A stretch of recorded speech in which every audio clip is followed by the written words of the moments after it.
Hallelujah.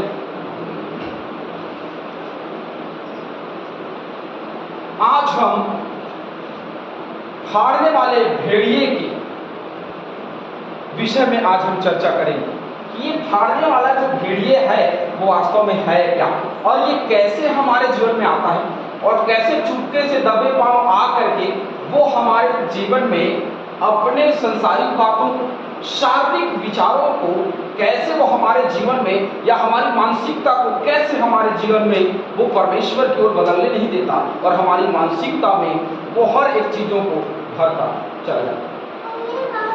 जैसे कुछ विचार होते हैं और कुछ विचारों में ऐसा लगता है कि थोड़ा परमेश्वर की ओर और थोड़ा संसार की ओर झुकाव हमारा लगातार रहता है। क्यों ऐसा लगता है? क्योंकि हम संसार में रह रहे हैं, इसलिए हमको ऐसा लगता है, क्योंकि हम संसारिक लोग हैं, तो इसलिए ऐसा लगता है कि हम संसार में रहते हुए कुछ बातें संसार की ओर हमारा झुकाव होगा और कुछ बातें परमेश्वर की ओर हमारा झुकाव होगा। हालेलुया।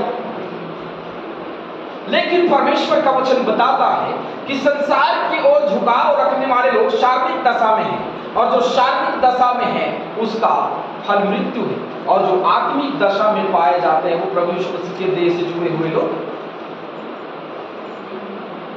तो ये भेड़िए जो हमारे बीच में आते हैं, ये केवल सेवक, दास या प्रचारक नहीं होते, ये ऐसे व्यक्तित्व हैं, ये एक ऐसा चरित्र है जो हमारे जीवन में शैतान की ओर से आते हैं। और ऐसा नहीं है शैतान का मतलब हो कि हमें कोई भूत पकड़ ले या कोई शैतान हमें दबा ले, ऐसा नहीं है। हमारे मानवीय विचारों को बदलता है। क्यों? क्योंकि वो मन को भरमाने वाला है। प्रभु यीशु मसीह का वचन कहते हैं शैतान मन को भरमाने वाला, उसमें कहता है तुम्हारा विरोधी शैतान मन को भरमाने वाला है, जो मन को भरमाता है और वो हमारे मन में ऐसे भरम पैदा करता है। जैसे हिरनी रेगिस्तान में दौड़ रही है, तो जब तेज धूप है तो उसको लगता है कि सामने बहुत बड़ा तालाब है। जब रेत में जाओगे, रेगिस्तान में जाओगे, जब दूर को देखोगे तो ऐसा लगेगा अरे भयंकर बड़ा तालाब, झील है। और आप जाते जाते जब करीब जाते जाओगे तो पता चलता है वो झील नहीं, वो एक भरम है जो धूप और रेत के वाष्प, जो रेत का जो बहुत तेज प्रतिक्रिया था तो गर्म हो जाता है। बहुत तेज गर्म होने के बाद जब वो वाष्प निकलता है तो ऐसा लगता है कि भयंकर पानी भरा हुआ है, और हिरण जो है वो भागते हुए जाती और भागते हुए जाती और पास में जाकर के देखती है तो वहां कोई पानी, लेकिन फिर वो नजर उठाती है और फिर देखती है, फिर उसको लगता है कि थोड़ी दूर में फिर पानी, और वो दौड़ते रहते हैं और वो एक समय ऐसा आता है कि वो वही मर। हालेलुया। इसलिए भजनकार दाऊद कहता है कि मैं जैसे हिरणी, प्यासी हिरणी जैसे जल के लिए हाँफती, प्रभु मैं भी तेरे लिए क्या करता हूँ, मैं भी तेरे लिए परिश्रम करता हूँ, मैं भी तेरी ओर भागने का प्रयास करता हूँ, लेकिन मुझे तू नहीं मिलता। क्यों नहीं मिलता? क्योंकि शारीरिक दशा में खोजने से ईश्वर नहीं मिलेगा, शारीरिक दशा में खोजने से परमेश्वर नहीं मिलेगा, बल्कि आत्मिक दशा में खोजने से मिलेगा। जब हम आत्मिक दशा में होंगे तब भेड़िए हमारे पास फाड़ने के लिए आएंगे। पौलुस अपने वचन में कहता है कि शैतान उस सिंह के समान है जो घात लगा करके बैठा है, और किसके लिए? विश्वासियों के लिए बैठा है कि कब मौका मिले और तब उनको उखाड़ के खा जाए। हालेलुया। तो ये जो भेड़िए हैं हमारे जीवन में, ये जो संसारिक बातें हैं, ये जो संसारिक विचार हैं, ये हमारे जीवन में लगे रहते हैं, ये हमारे जीवन में प्रभाव डालते हैं। अपने राज्य को निर्मित करने के लिए या सामर्थ्य या ख्याति से प्रभावित होकर परमेश्वर ने इस वचन को रखा है कि उसके राज्य की बढ़ोतरी हो, उसके राज्य के सामर्थ्य का प्रचार हो, उसके आने वाले दिन का प्रचार हो और बढ़े और लोग उस पर विश्वास करें। पहला तीमुथियुस 1:6 और 7 पद निकालेंगे। पहला तीमुथियुस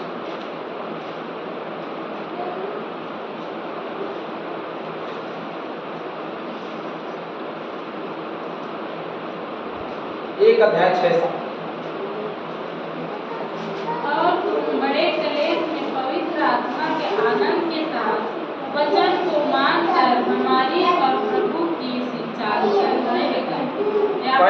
तीमुथियुस 1:6-7।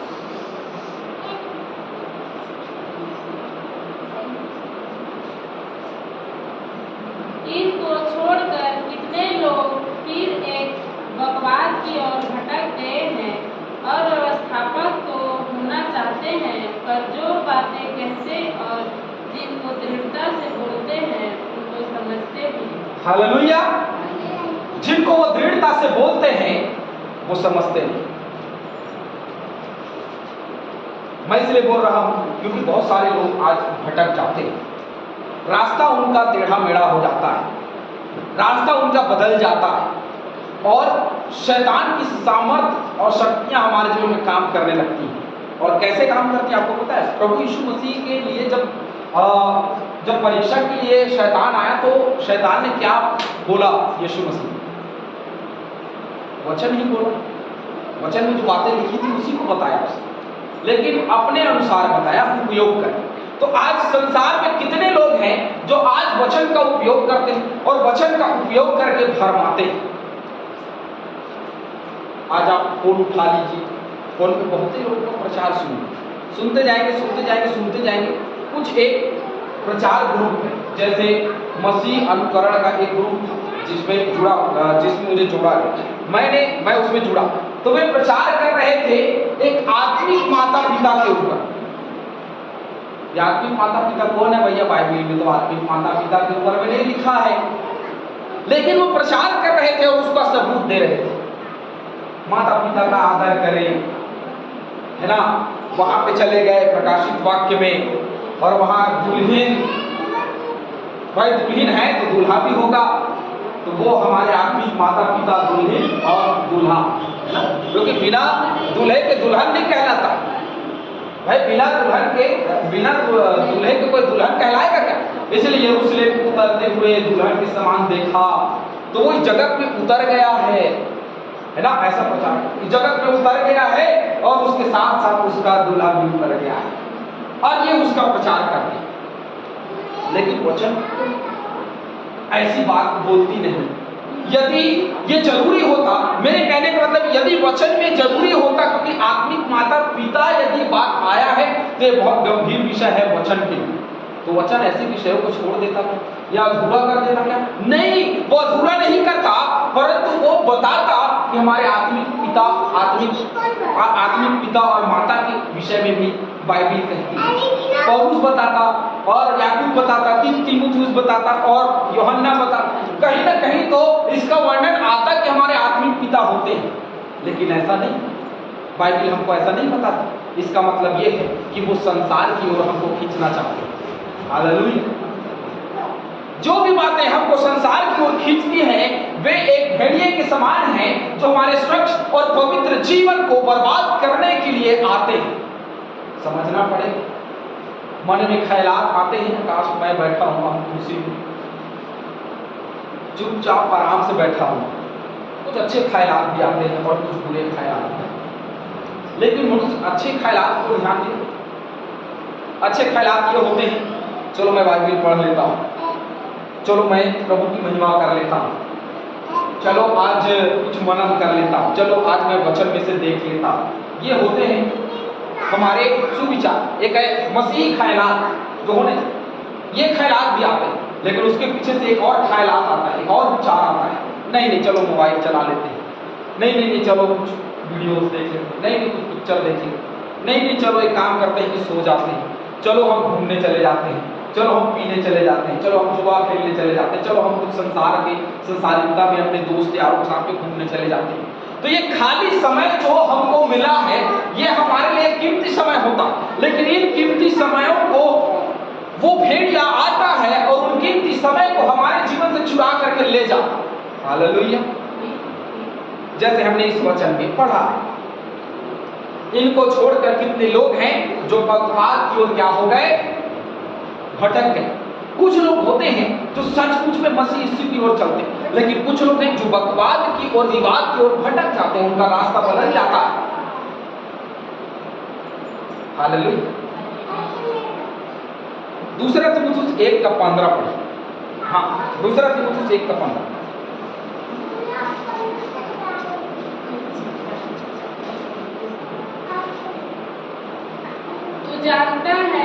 आसिया वाले सब मुझसे फिर गए हैं, और जिनमें पुबलियुस और हिरमुगिनेस।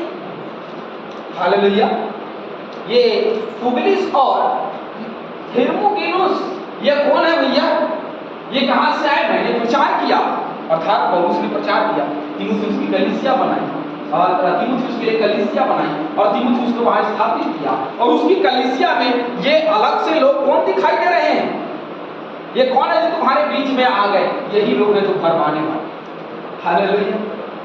यही लोग हैं जो भरमाने वाले, जो यीशु मसीह के लहू के मोल से तुमको अलग कर रहे हैं, क्योंकि यीशु मसीह के लहू के मोल से हम खरीदे गए लोग, और उसी के द्वारा बनाए गए, उसी के द्वारा रचना हम हैं, और उस रचना के अनुरूप हम काम करने लगे। हमारा जीवन प्रभु की महिमा के लिए बनाया गया है, और हम उसकी महिमा से अलग, उसके वचन प्रचार के लिए हम मसीह की बनाया गया, हम उनसे अलग हैं। क्यों अलग है? क्योंकि संसार का भरमाने वाला भेड़िया जो फाड़ने के लिए बैठा है, वो ये नहीं चाहता कि हम प्रभु के काम को करें।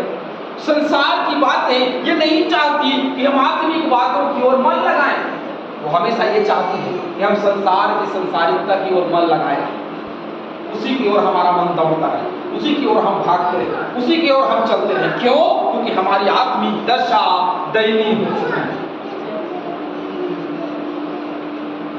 ये कौन लोग हैं जो बड़ा शोर मचा रहे हैं?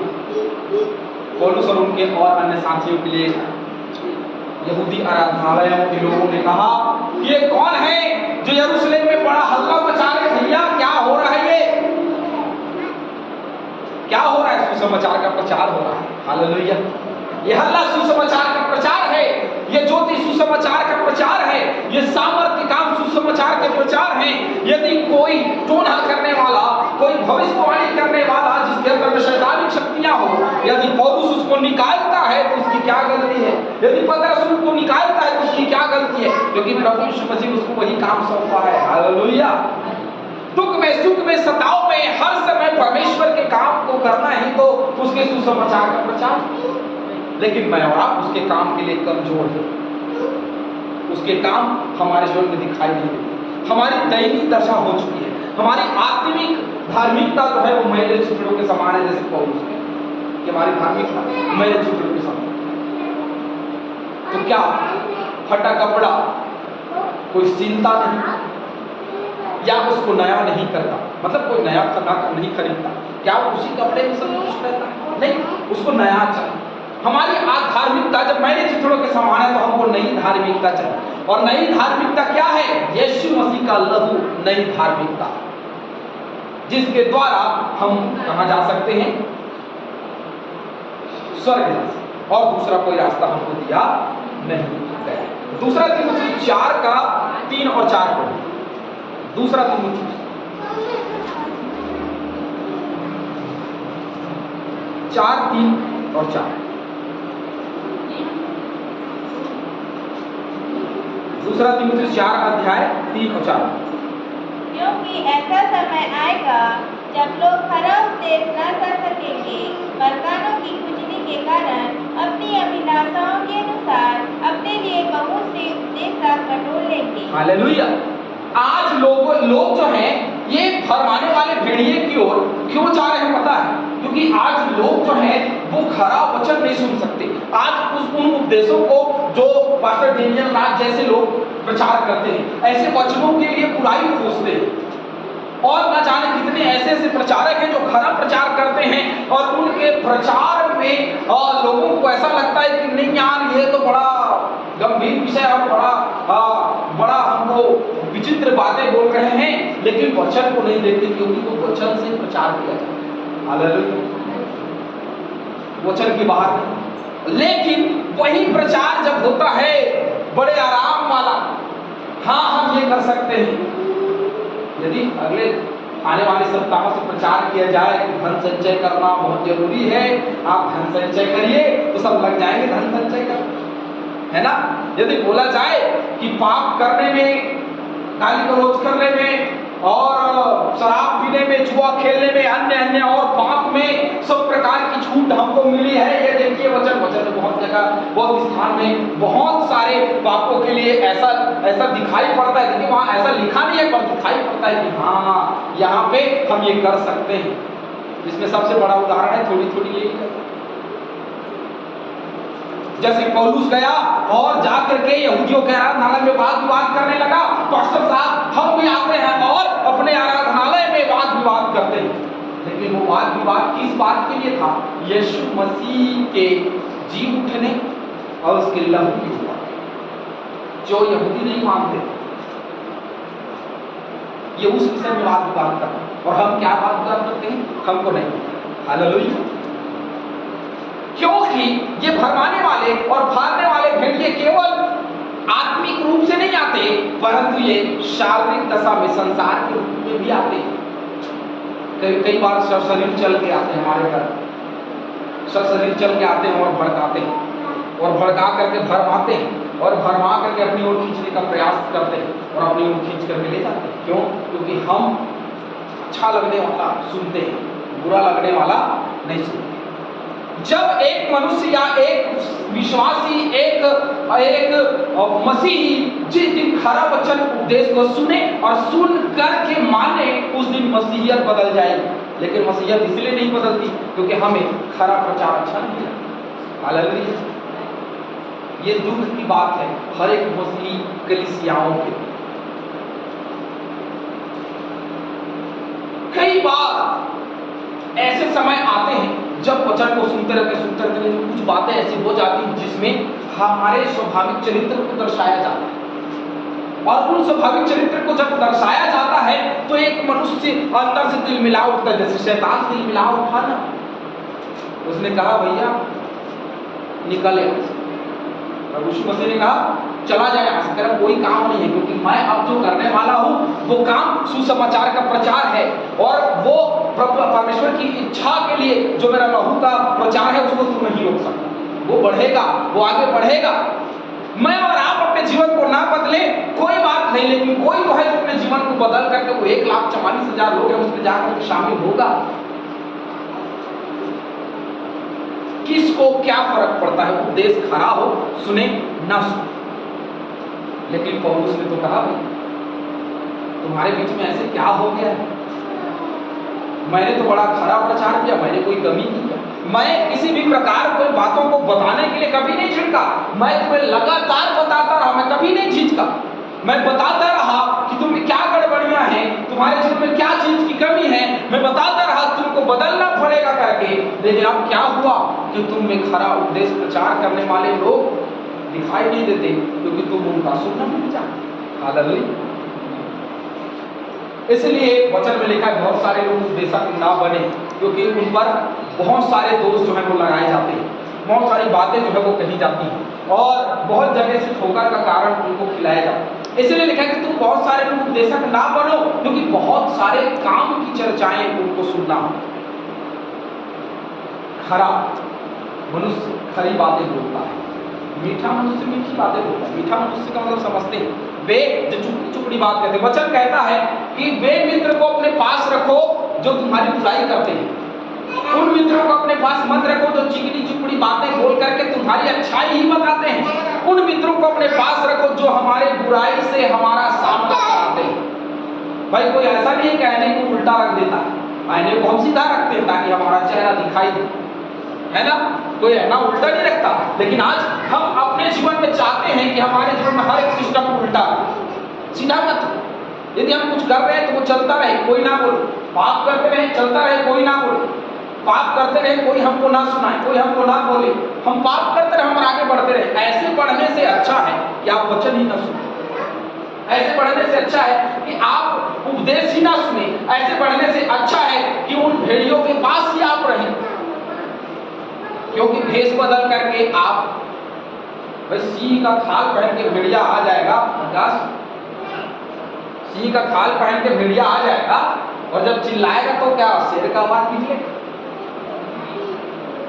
भेड़िया कितनों भी शेर का खाल पहन ले, उसका आवाज भेड़िए का ही आवाज रहेगा। हालेलुया। आज ऐसे संस्थागत में भी, कलीसिया में भी, परिवार में भी ऐसे लोग होते हैं जो भेड़िए का खाल पहन के आते हैं और शेर जैसा चिल्लाने का प्रयास करते हैं, लेकिन सच्चाई यही है कि भेड़िया कभी शेर नहीं बन सकता, शेर शेर होता है। हालेलुया। मेरे कहने का मतलब ये, पवित्रता कभी अपवित्रता को ग्रहण नहीं करती और अपवित्रता कभी भी पवित्रता को ग्रहण नहीं करती। दोनों अलग बात है और दोनों एक ही हृदय में वास नहीं कर सकते। पवित्रता और अपवित्रता दोनों एक ही हृदय में वास करे, ऐसा कभी नहीं हो सकता। शैतान के सामर्थ्य भी हमारे अंदर काम करे, पवित्र आत्मा की सामर्थ्य हमारे अंदर काम करे, ऐसा कभी नहीं हो सकता। इसीलिए हमको सुनना है ताकि हम टेढ़े मेढ़े रास्ते में ना चलें, परंतु सचमुच में सीधे चलते चले जाएं। कुछ बातों के विषय में हम चर्चा करेंगे। पहली बात देखेंगे, मूलभूत सच्चाइयों को अनभिज्ञ करने के द्वारा ये भेड़िए कैसे भड़काते हैं पता है? चाहे वो आत्मिक रहे, चाहे वो संसारिक रहे, एक इंसान के रूप में आए, चाहे वो आत्मिक रूप से हमारे मन को भरमाने वाले। तो कैसे करते हैं पता है?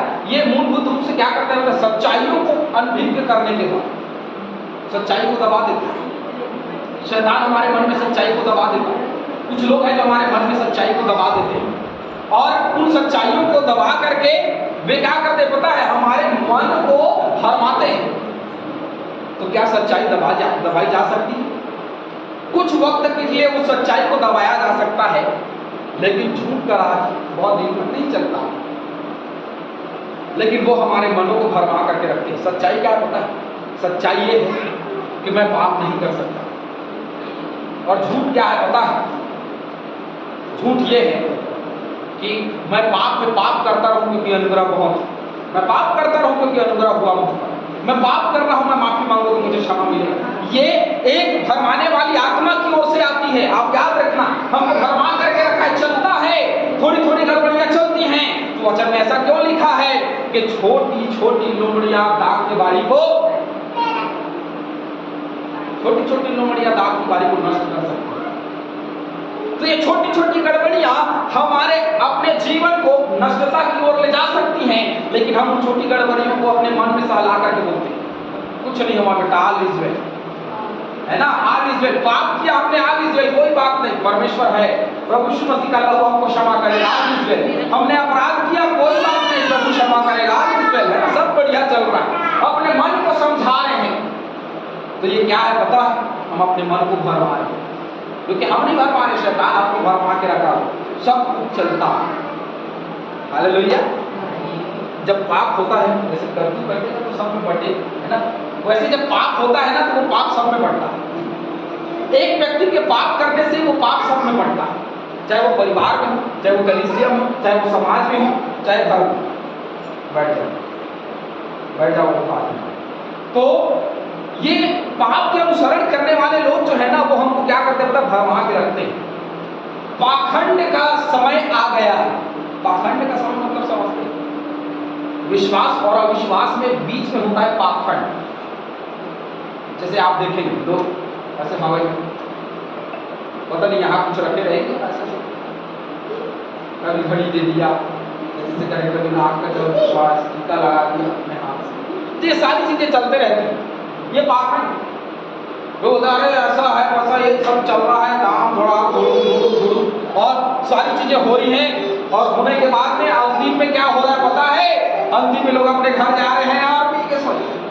हालेलुया। तो क्या ये सच्चाई है? ये पाखंड जो अन्य समाज में भी है और मसीही समाज में। वैसे नहीं है कि मसीही समाज में ये भेड़िए नहीं है, या ऐसा नहीं है कि हमारे विचार उस भेड़िए से मेल नहीं खाते।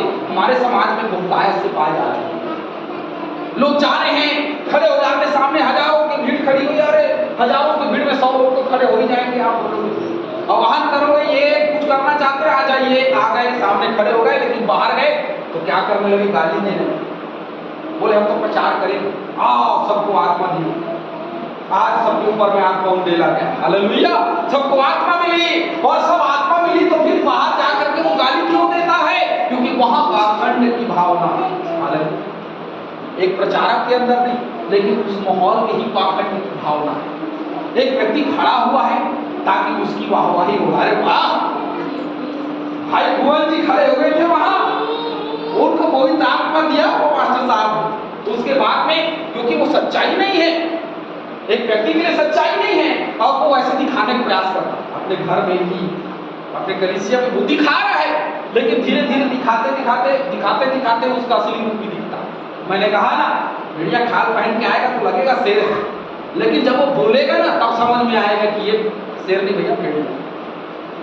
तो ऐसे हमारे सच्चाइयों को बदलता है, हमारे अनुभव में जो सच्चाई, जो हमारे भावना में सच्चाई है, उसको बदल करके झूठ का संसार बनता है। अरे सब कुछ चलता है, ये संसार तुम्हारा है, क्षमा करेगा परमेश्वर, करते रहो, पाप करते रहो, जितना करना है करते रहो, लेकिन एक समय ऐसा आएगा जब हमको पता चलेगा कि इतने पाप का तो क्षमा नहीं मिलेगा। हालेलुया, हमने इतना पाप किया, इतने पाप का तो क्षमा नहीं मिलने वाला। दूसरी बात, कैसे करता है? मानवीय विचारों, शिक्षा एवं मानसिकताओं को सम्मिलित करने के द्वारा। क्या करता है? मैंने कहा ना, विचार को मिलाता है। परमेश्वर के वचन और शैतान दोनों के बीच में एक रास्ता बनाता है शैतान। ये भरमाने वाले लोग दोनों के बीच में एक रास्ता बनाते हैं। मैंने कहा ना, वे लोग बोलते हैं कि यीशु मसीह की दुल्हन जो उतरते हुई आई, उसका दूल्हा भी भाई साथ में उतरेगा जब दुल्हन है। तो ये बीच का रास्ता जो वचन का इस्तेमाल करते हैं और हमारे विचारों को, शिक्षाओं को और मानसिकता को क्या करते हैं, उसमें सम्मिलित करते हैं। हमारे मन के विचार हैं कि अंत का दिन जब होगा तो हमारे लिए स्वर्ग दुल्हन के समान सजाया जाएगा, हम उसमें जाएंगे। हमारी मानसिकता है, और हमारी मानसिकता में इन लोगों ने क्या मिक्स किया कि वो उस यरूशलेम की बात नहीं हो रही जो स्वर्ग की। अरे वो ये यरूशलेम है जो सचमुच में क्या बन के आ गई है, दुल्हन बन के आ गई। और पता है वो हमेशा दुल्हन के समान सजी रहती है। पता नहीं वो कैसे इतने वजन को झेलती होगी रोज की रोज, हमको नहीं पता, लेकिन वो दुल्हन के समान तैयार रहती, रात को उतार देती है, लेकिन दिन भर दुल्हन के समान तैयार होकर अपने दूल्हे के साथ घूमती है। हालेलुया। तो क्या ये सच्चाई है? क्या इसको हम सच्चाई मान लें? नहीं, लेकिन बहुत लोग हैं जो मानते हैं, हम तो नहीं मानेंगे, लेकिन बहुत लोग हैं जो मानते हैं, और बहुत लोग इतना विश्वास करते हैं जितना सच पे विश्वास नहीं करते। तो ये क्या है? हमारे अनुसार सब चलता है। वो लोग कहते हैं खाओ पियो सब करो, सब चलता है, कोई गलती नहीं है। दारू पियोगे कोई गलती नहीं, गाली दोगे कोई गलती नहीं, विवाद करोगे कोई गलती नहीं, सब सही, सब माता पिता के चरणों में जाने से भूल जाते हैं। हालेलुया। देखिए ये सच्चाई है, क्योंकि वचन कहता कि हम पाप में पाप करते हैं, बुरा बहुत नहीं, हम पाप में पाप नहीं कर सकते, क्योंकि जब जिस पाप के लिए जिस दिन हम मरे उसमें दोबारा जीवन नहीं बिता सकते, लेकिन हम उसमें जीवन बिता रहे हैं। तो क्या हमारी मानसिकता में ये भेड़िया नहीं है? बेशक है। जब हमको लगता है कि हम जिस स्थिति में हैं उसी स्थिति में परमेश्वर हमको ग्रहण करेगा, तो हमारी मानसिकता में भेड़िया है जो छुपा हुआ, जो हमारे मन को भरवा रहा है। तीसरी बात, नई पीढ़ी के सिद्धांतों को मिलाते हुए। और नई पीढ़ी का सिद्धांत क्या पता है आपको? नई पीढ़ी का सिद्धांत क्या है? आज की जो पीढ़ी है, आज की जो पीढ़ी है, आज के जो जनरेशन है, वो क्या है? छोटे वस्त्र पहनो, क्योंकि सब पहन रहे हैं, नया जनरेशन है ना, छोटे वस्त्र पहनो, सब पहन रहे हैं, प्रदर्शन करो क्योंकि सब कर रहे हैं, है ना, फटा हुआ जीन्स पहनो, सब पहन रहे हैं, चश्मा पहन के आओ। चर्च में कई लोग हैं जो चश्मा नहीं उतारते, चश्मा पहन के आओ। ये बड़े बड़े बाल आप रख लो, लड़कियों की तरह बाल रख लो, है, लड़कियां छोटे बाल करा लो, कर्ली बाल करा लो, खुले बाल करके आओ। ये सारी चीजें जो है वो क्या है?